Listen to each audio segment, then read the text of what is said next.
Selamat datang, penjelajah waktu. Pernahkah kamu mendengar bisikan para dewa di balik badai? Atau jejak raksasa yang terukir di pegunungan? Di lekuk waktu, kita akan membuka lembaran kuno dan mengungkap cerita yang membentuk peradaban. Bersiaplah, karena mitos lebih dari sekadar dongeng.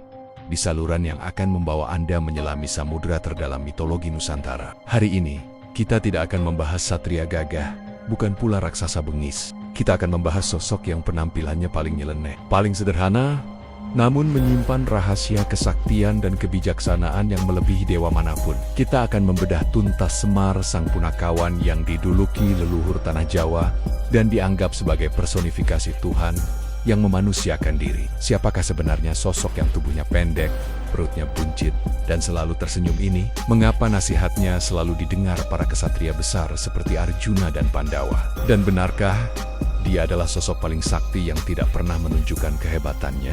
Mari kita mulai perjalanan mengungkap jati diri Semar, sang penuntun makna kehidupan. 1.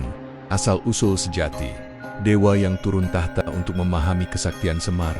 Kita harus melepaskan bayangan Semar sebagai abdi atau rakyat jelata biasa. Menurut naskah-naskah kuno Jawa, seperti Serat Kanda dan Serat Paramayoga, Semar bukanlah manusia biasa, melainkan penjelmaan dewa tertinggi, versi telur Sang Hyang Ismaya. Versi paling populer dalam pedalangan Jawa Tengah menceritakan bahwa Semar lahir dari sebuah telur kosmik yang diciptakan oleh Sang Hyang Wisesa atau Sang Hyang Nurasa, penguasa kahyangan yang pertama. Telur itu menetas menjadi 3 bersaudara yang kelak menjadi tokoh kunci alam semesta.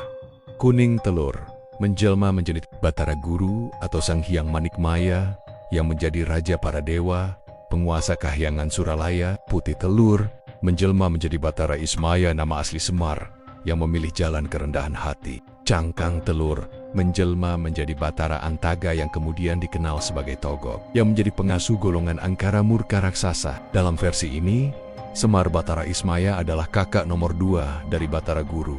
Ia sebenarnya memiliki hak dan kesaktian yang setara, bahkan mungkin lebih, untuk memimpin kahyangan.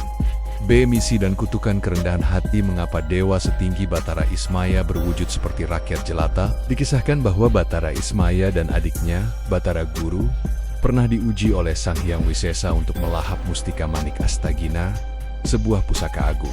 Batara Guru berhasil menelannya dan menjadi tampan, berwibawa, dan berhak atas tahta. Namun, Batara Ismaya gagal menelan mustika itu. Mustika itu justru merobek mulutnya dan membuatnya menjadi buruk rupa, kerdil, dan buncit. Kegagalan ini adalah simbolisme. Semar, melalui kegagalan wujudnya, memilih jalan kerendahan hati dan kemuliaan batin. Ia ditugaskan turun ke dunia fana untuk mengasuh dan menuntun para kesatria yang membela kebenaran keturunan Batara Guru, yaitu Pandawa. Kesimpulan inti, jati diri Semar adalah Batara Ismaya, seorang dewa penguasa alam semesta yang rela melepaskan tahta dan wujud kemuliaannya demi mengabdi pada kebenaran di tengga-tengga rakyat jelata. Inilah yang membuatnya memiliki kesaktian spiritual yang tak tertandingi. 2. Kesaktian paling rahasia. Daya kuncung dan kekuatan kentut kesaktian Semar tidak pernah diwujudkan dalam adu jotos atau lontaran api. Kesaktiannya adalah kekuatan alam semesta yang hanya muncul ketika kebenaran dan keadilan terancam punah. A.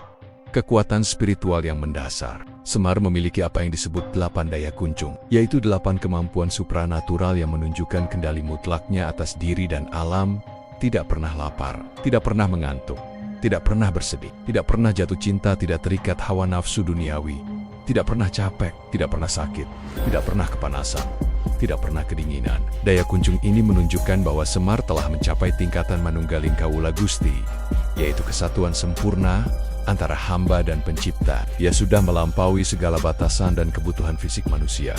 B.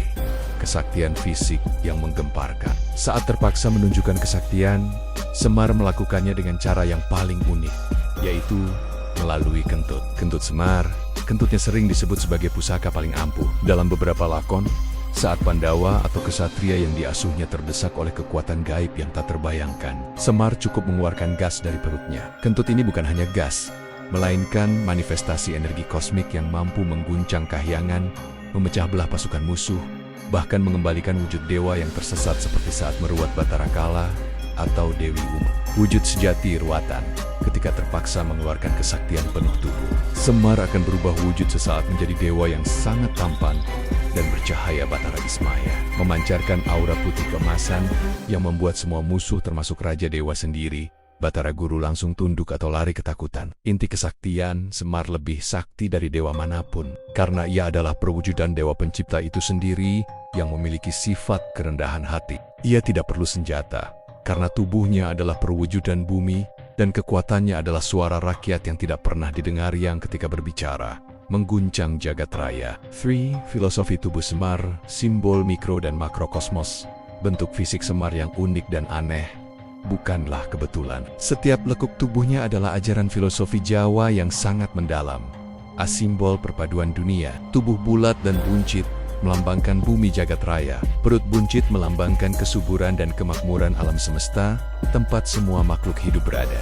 Wajah tua, rambut kuncung, melambangkan perpaduan tua dan muda, wisdom and innocence. Dia memiliki kebijaksanaan orang tua, tetapi semangat, kejernihan hati, dan keluguan seorang anak kecil. Berpayudara wanita, berkelamin pria, melambangkan kesatuan pria dan wanita lanang, lan wadon. Semar adalah simbol kesempurnaan alam yang menyatukan semua dualitas di dunia. Ia bukan laki-laki, bukan perempuan, tapi ia adalah semuanya. Tangan kanan ke atas, tangan kiri ke bawah. Tangan kanan menunjuk ke atas melambangkan ajaran untuk selalu mengingat Tuhan Eling. Tangan kiri menggenggam ke bawah, melambangkan ajaran untuk merangkul dan membantu rakyat di dunia fana. B. Badranaya, wajah pucat seperti rembulan. Nama lain Semar adalah Badranaya, yang berarti wajah pucat seperti rembulan. Bedra, rembulan, naya, wajahnya yang pucat dan selalu tersenyum dengan mata sembab melambangkan menolak hawa nafsu. Wajah pucat mencerminkan ketidakmelekatan pada kenikmatan duniawi dan hawa nafsu. Suka dan duka tersenyum melambangkan suka, sementara mata sembab melambangkan duka karena selalu sedih melihat penderitaan orang lain. Empati total. Inti filosofi Semar adalah personifikasi ajaran Manunggaling Kaula Gusti. Ia mengajarkan bahwa pemimpin sejati adalah yang memiliki kekuatan dewa namun hidup sederhana sebagai rakyat, selalu mendengarkan keluh kesah masyarakat, dan tidak pernah menyombongkan kesaktiannya. 4. Semar sebagai juru pandu Tanah Jawa. Mengapa Semar disebut sebagai leluhur Tanah Jawa? Karena ia adalah tokoh asli Nusantara. Tidak ada dalam naskah Mahabharata atau Ramayana India. Ia lahir dari perenungan dan ciptaan pujangga Jawa pada masa kerajaan Majapahit, yang tertuang dalam karya sastra seperti Kidung Sudamala. Semar berfungsi sebagai perantara antara dewa dan manusia, antara pemimpin kesatria dan rakyat punakawan. Cerminan rakyat, ia adalah suara hati nurani rakyat jelata. Dalang sering menggunakan Semar untuk menyampaikan kritik sosial dan politik secara humoris, sehingga kritik tersebut dapat diterima oleh raja dan penguasa. Penjamin kemenangan. Dalam pewayangan, jika Satria Pandawa diasuh oleh Semar, ia pasti akan mengalahkan musuhnya Kurawa yang diasuh oleh Togog. Ini adalah simbol bahwa negara akan unggul dan sentosa apabila para penguasa mendengarkan suara rakyat kecil yang bijaksana.